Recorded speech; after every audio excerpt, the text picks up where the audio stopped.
análisis de patrones de franjas para la reconstrucción de imágenes en tercera dimensión. Este es un tema Gracias, pues, Pablo. no muy reciente, no mucho muy nuevo, pero es un tema un poco desconocido. Vamos a ver primero que vamos a reconstruir imágenes en 3D utilizando análisis de patrones de franjas. La reconstrucción 3D en este caso, en este método de análisis de patrones de franjas, es un proceso mediante el cual tenemos objetos reales que pueden ser reproducidos en la memoria de una computadora. Para que esta reproducción sea efectiva deben de mantener sus características físicas, su volumen, su dimensión y su forma. ¿Sí? Bien. Tenemos dos métodos de reconstrucción en 3D. Los diferenciamos entre activos y pasivos. Los pasivos son métodos que también se les conoce como de no contacto. ¿Por qué? Pues porque se evita tocar el objeto con cualquier instrumento de medición o incluso con las manos, ¿no? Y consiste en emitir alguna radiación. Esta radiación casi siempre es invasiva. Esto quiere decir que penetra los objetos, pasa más allá de la superficie de los objetos y de su reflejo, que puede ser como forma de onda, se discierne para atentar al objeto o el ambiente que rodea al objeto, ¿sí? Los posibles tipos de radiación que se emiten sobre los objetos cuando se utiliza el método activo son los rayos X o el ultrasonido, son evidentemente invasivos. Y tenemos otros que son los pasivos. También lo conocemos como método de no contacto. En este método no tocamos el objeto debido a que solo se emite una radiación y que esta radiación no es invasiva, se toma el reflejo de la luz y del ambiente y del objeto para hacer este análisis. Bien, para la reconstrucción en 3D en el método pasivo por el análisis de patrones de franjas, tenemos que proyectar un patrón de franjas sobre una superficie plana y también sobre el objeto sobre el cual se quiere realizar una reconstrucción o su reconstrucción en 3D. ¿Sí? Patrón de franjas. Patrón de franjas nos referimos precisamente a esto. Un patrón de franjas proyectado sobre el objeto. Este patrón que vemos aquí está siendo proyectado sobre una superficie plana. Como vemos, este patrón es consistente y además no tiene deformación ninguna, ¿sí? Este tipo de patrones a que nos referimos. ¿Qué es el patrón de franjas? En el método de análisis de patrones de franjas se refiere a una rejilla, puede ser una rejilla que evita que la luz pase por algunos huecos, proyectando una sombra. A esto nos referimos con franjas. Las franjas son claras y son oscuras también. Este método ha sido ampliamente usado en pruebas no destructivas sino invasivas para reconstrucción de objetos en 3D. Algunas de sus características más deseables y que además también tienen estos métodos su alta efectividad y la velocidad de procesamiento, ¿verdad? En comparación a otros métodos de reconstrucción 3D que después vamos a revisar. Bien. La idea básica del análisis de patrones de franjas para la reconstrucción de objetos en 3D es extraer la información referente a la profundidad espacial de un objeto. Esto es, qué tanta distancia hay de su parte más alta a su parte media, ¿sí? A partir de una imagen bidimensional, y este proceso debe ser de forma eficiente y automática. Bien. Para adquirir las imágenes necesitamos un sistema.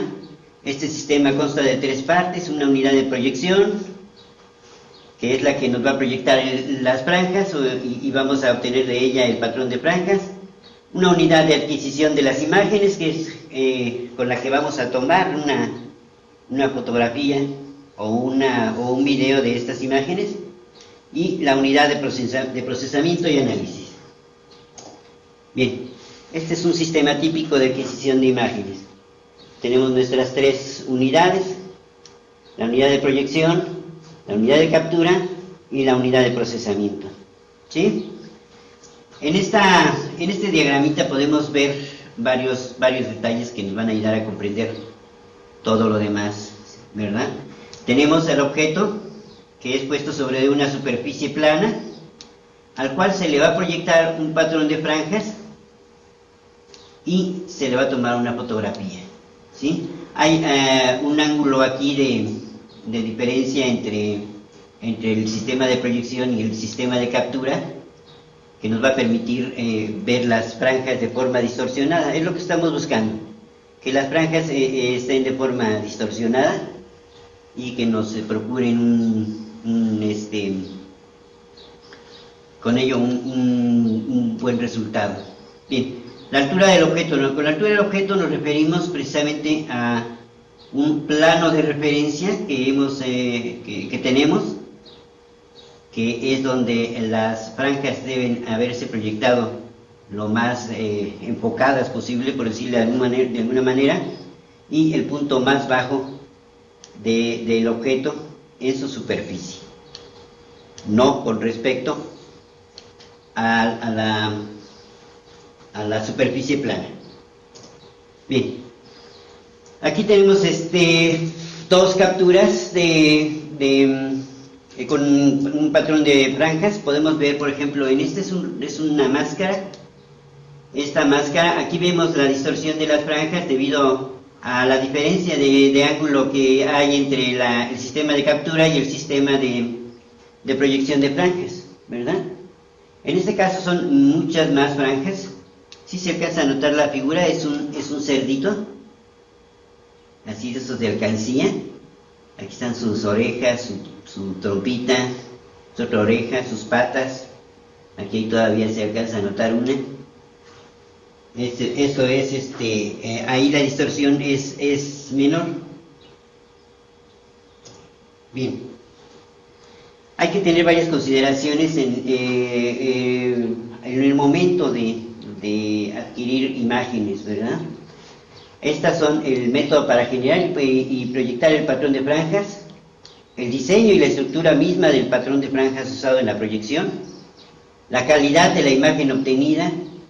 Estas son cosas que van a determinar mucho el éxito o el fracaso a la hora de reconstruir la imagen en 3D. Técnicas de calibración para justamente calibrar el sistema de adquisición y de proyección de imágenes. Y posteriormente un estudio de los errores causados por el equipo y propuestas a solucionar estos errores. Bien, tenemos dos métodos que son los más conocidos de análisis de patrones de franjas. De hecho, más del 90% de la literatura, de la poca literatura que se puede encontrar acerca del tema, es acerca de estos dos métodos, que es la perfilometría por la transformada de Fourier y la perfilometría por la transformada Wavelet, ¿verdad? Hay otros métodos, pero estos son los más importantes de análisis de patrones de franjas. Sí. Bien. Los métodos más conocidos para el análisis de patrones de franjas, bueno, hablando de la perfilometría por la transformada de Fourier, esta fue desarrollada en la década de los 80, creo que la publicación salió en 1983. Es un trabajo que publicaron Mitsuo Takeda y Kazuhiro Muto. Ellos hicieron un estudio y fueron los primeros en utilizar perfilometría por la transformada de Fourier para este análisis de patrones de franjas, logrando resultados extraordinarios para la época y para los sistemas de procesamiento que se tenían en ese tiempo. Bien, este es de hecho, en la perfilometría por la transformada de Fourier, de ese 90% de la literatura, yo creo que ocupa un 80% o más, ¿verdad? Este método es pasivo y además es de no contacto. ¿Sí? Ahora sí vamos a empezar con el análisis de las franjas, que es lo que nos tiene acá. Bien. Para describir matemáticamente las imágenes capturadas usamos esta fórmula, ¿verdad? Esta es una fórmula. Aquí tenemos en esta parte una derivada de ya precedente la derivada de la transformada de Fourier. La única diferencia con el patrón proyectado, pues es que le agregamos aquí un índice, ¿verdad? Bien.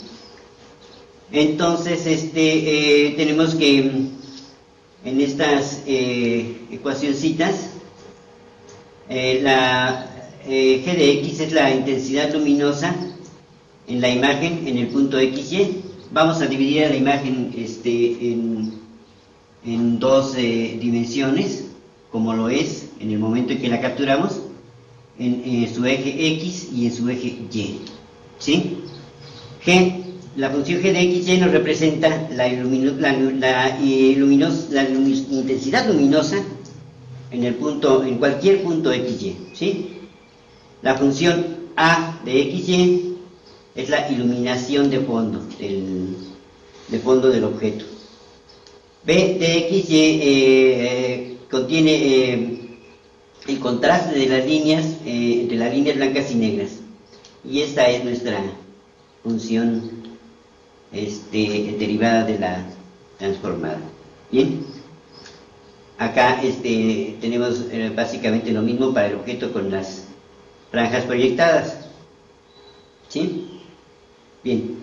F de 0 en esta ecuación nos representa la frecuencia espacial del patrón de franjas, o que nos va a proveer el patrón de franjas. Como vamos a observar, en la mayoría de los casos, las funciones A, B y phi de XY varían muy poco con respecto a la frecuencia, que la frecuencia fundamental, la frecuencia espacial, y se convierten finalmente en variaciones indeseadas que consideramos ruido. Y en el ángulo phi de XY, que está acá, vamos a encontrar el cambio de la fase producida en la superficie del objeto. ¿Sí? Este cambio de fase nos lo va a proporcionar la diferencia del ángulo de proyección con respecto a la captura de la imagen. ¿Sí? Aquí vemos el cambio de la fase. Tenemos la función phi de XY, en donde en esta parte vamos a observar el cambio de la fase y le vamos a agregar el cambio de la fase por la distribución de la altura. ¿Sí? Buscamos la altura, acá la derivamos y buscamos la altura de la ecuación, sabiendo que las franjas se alcanzan el objeto en un punto y que tenemos un plano de referencia, como vimos antes en el diagramita. A ver, permítanme, no me acuerdo el número de la diapositiva. Aquí está nuestro plano de referencia, y esta es la altura que deseamos encontrar, no la altura del fondo de la superficie plana, sino la altura del punto más bajo del objeto hasta el punto más alto. ¿Sí? Bien. Aquí vamos a separar la fase. Separando la fase que es phi z de XY, tenemos una parte imaginaria, que la parte imaginaria contiene la información de la altura. Y vamos a observar aquí tres cosas. Hay valores del mapa de fase en ciertos puntos, y estos valores están entre pi y menos pi. ¿Sí? Para encontrar esos valores y eliminarlos es necesario aplicar algoritmos de desenvolvimiento de fase. Ahorita vamos a ver qué son estos algoritmos de desenvolvimiento de fase. Y bueno, Bien, aquí tenemos diferentes órdenes de difracción de un patrón de franjas distorsionados. Aquí aplicamos la transformada de Fourier solo en el eje de la Y, y tenemos esta frecuencia fundamental y estos órdenes de difracción, ¿sí? En realidad, de estos órdenes de difracción, tenemos que este es el que nos interesa. Aquí se encuentra la información de la altura en la fase, ¿sí? Puede ser también con su respectivo signo, porque pues, es una difracción. Bien. Aquí tenemos que tenemos a través de la función phi de x podemos obtener la información del objeto 3D y una vez envuelta la fase hacemos una transformada inversa y con esto vamos a poder obtener la información 3D. Porque ya se le acabó la batería. Bueno. ¿Perdón? Sí. Bien, vamos a tener una secuencia para el análisis de un objeto y obtener su altura en la reconstrucción de imágenes 3D. Sí, bueno, tenemos un patrón de franjas entrante, aplicamos un algoritmo de análisis de patrones de franjas, que va a ser acá, y obtenemos una fase envuelta, ¿sí? La fase envuelta la vamos a representar como pi de y en el eje de la y después vamos a aplicar un algoritmo de desdoblamiento de fase y a ver si funciona un poquito más esto. Con el algoritmo de desdoblamiento de fase vamos a desenvolver la fase y vamos a obtener phi, esta función phi de xy, y de aquí vamos a discernir la altura del objeto, ¿sí? Que finalmente va a ser la función h de xy. Bien. Aquí tenemos un ejemplo usando la transformada de Fourier para representar un poquito los pasos anteriores. Tenemos un patrón de franjas proyectados, tenemos el objeto con franjas, después aquí aplicamos la transformada en dirección de x, la transformada de Fourier, y obtenemos el patrón de franjas distorsionado con la transformada de Fourier. Después de todo esto vamos a obtener la fase envuelta, ¿sí? Cuando aplicamos la inversa de Fourier, aquí debería de estar, no sé por qué no la puse, pero aquí debería estar aplicando la transformada inversa de Fourier a este resultado, vamos a obtener el desdoblamiento de fase. Como ven aquí, la distorsión del patrón de franjas es uniforme, entonces se puede hasta cierto punto ver que la reconstrucción es más o menos precisa, ¿no? Esta es la imagen ya reconstruida en un entorno virtual de 3 dimensiones y habiéndosele aplicado el análisis de patrones de franjas por desdoblamiento de fase con la transformada de Fourier. Bien. El desenvolvimiento de fase, que es lo único, bueno, lo último de lo que nos hace falta hablar para completar el tema del análisis de patrones de franjas.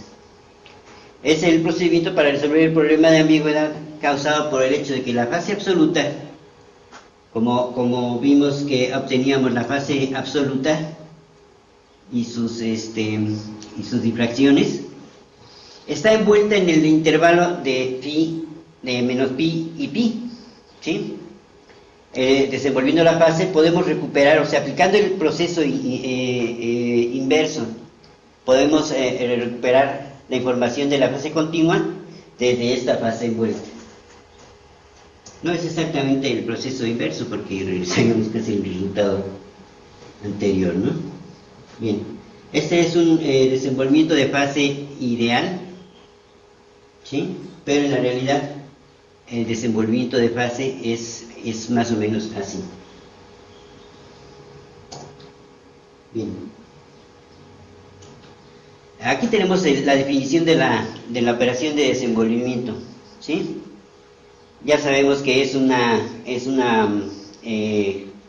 operación que involucra una función arcotangente, como Fourier la describe precisamente, y como su transformada no la entrega, ¿verdad? En este desenvolvimiento de fase es una técnica usada para remover las discontinuidades producidas por saltos de pi, que por lo regular se dan aquí, de 2pi, que pueden ser positivos o negativos, y que quedan embebidos en el mapa de fase. Usando algoritmos de desenvolvimiento de fase, podemos, a partir de una superficie phi, reconstruir lo que llamamos la fase, reconstruirla, perdón, de la que llamamos su fase envuelta, que es psi.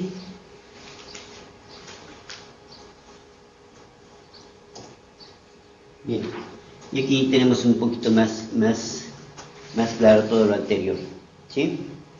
Tenemos la fase envuelta, que es psi, y tenemos la relación con la fase desenvuelta, que va a ser phi, ¿sí? KdN aquí y VdN, ¿dónde está esa? Bueno, vamos a ver.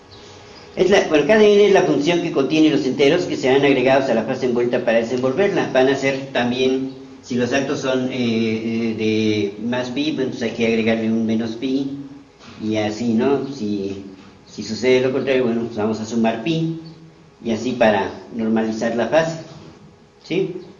En ausencia de ruido, la función phi de x es igual a phi de x más 2pi k de x, ¿sí? Donde k de x es una función entera, tal que phi menos pi menos psi, perdón, estos son menores, es menor a psi, y este es menor a pi, ¿sí? Esto es para obtener la fase desenvuelta. La única diferencia son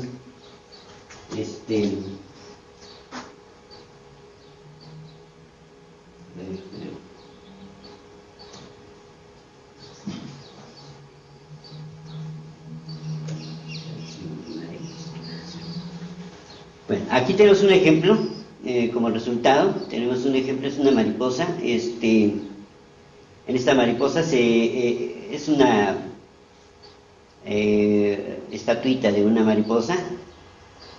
Aquí se le agregó un patrón de franjas y se puede notar, ¿no? Aquí está una de sus alas, sus antenas, su cabeza, ¿sí? Se le hace un primer análisis con la transformada de Fourier y obtenemos el mapa de fase en 2 dimensiones. Esto es lo que obtenemos aquí arriba.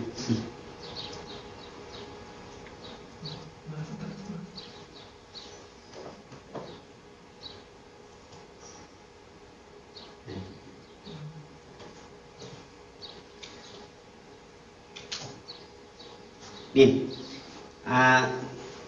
esta figura nos muestra el mapa de fase en 3 dimensiones. Ahora, bueno, acá en esta parte lo aplicamos nada más en el eje de las Y, ¿sí? Para obtener un mapa de fase en 2 dimensiones. Acá lo aplicamos en XY y tenemos el mapa en 3 dimensiones, pero aquí todavía tenemos la fase envuelta, ¿sí? A la hora que desenvolvemos la fase, tenemos la reconstrucción en 3D. Aquí ya utilizamos un algoritmo de desdoblamiento de fase, ¿sí? Aquí podemos ver la mariposa, podemos ver sus antenas y sus alas. Se supone que este es el cuerpo de la mariposa, ¿sí? Vamos a ver otros ejemplitos. Esta imagen fue producida por el análisis de patrones de franjas proyectados sobre la mariposa, el envolvimiento y el desenvolvimiento de la fase por medio de técnicas de perfilometría de Fourier. Bien, este es un objeto real, es una máscara de un osito. Se le aplicó un patrón de franjas, aunque la distorsión es baja. Como podemos ver aquí, hay muy poca distorsión. podemos obtener, este es el desenvolvimiento de fase en Y. Aquí se aplicó el algoritmo en Y, y después se aplicó el desenvolvimiento de fase en X y Y este es el resultado. Incluso así como lo dibuja MATLAB, podemos ver ya claramente su nariz, su hocico será, sus orejas y el resto de la cara. Bien. Existen muchas aplicaciones para la reconstrucción de imágenes 3D en campos como la ingeniería, la industria y las ciencias en general. Parte de su utilidad y aprovechamiento depende del proceso de adquisición de imágenes y es que a su vez de la extracción adecuada de la señal de fase. Si tenemos una imagen que no es clara, cuya adquisición pues adolece de algunos de los problemas que vimos anteriormente, bueno, pues entonces va a ser difícil la reconstrucción o va a ser poco precisa. ¿Sí? Bien. Bueno, aplicaciones para el uso de imágenes procesadas, particularmente con el sistema de análisis de patrones de franjas, son la resonancia magnética, el radar y el sonar de apertura sintética, la óptica adaptativa, interferometría, tomografía, espectroscopía, síntesis de imágenes en radioastronomía y procesamiento de imágenes sísmicas con las imágenes que obtenemos de un sismógrafo. ¿Sí? Bueno, tenemos otras aplicaciones. Imágenes adquiridas por resonancia magnética, radares, tomografía, espectroscopía, incluso con imágenes de espectroscopía podemos hacer algunas reconstrucciones en 3D. Por ejemplo, aquí tenemos una cabeza humana. Esta fue adquirida por interferometría, por resonancia magnética, el MRI. Esta es una fotografía de la Tierra tomada con un radar de apertura sintética. Esta es la reconstrucción. No se ve muy bien, pero más o menos. Este es un torso humano, particularmente femenino. A partir de tomografía se hace un análisis de patrones de franjas y se puede reconstruir la imagen. Esta es una imagen que se hizo puramente con análisis de patrones de franjas. Es una estatuilla de una hada. Esta sí se ve bastante bien, ¿no? Estas son las alas de la hada, o del hada, perdón. Esta es su cara, su cabeza, su cabello y el resto de su cuerpo, sus brazos. Sí.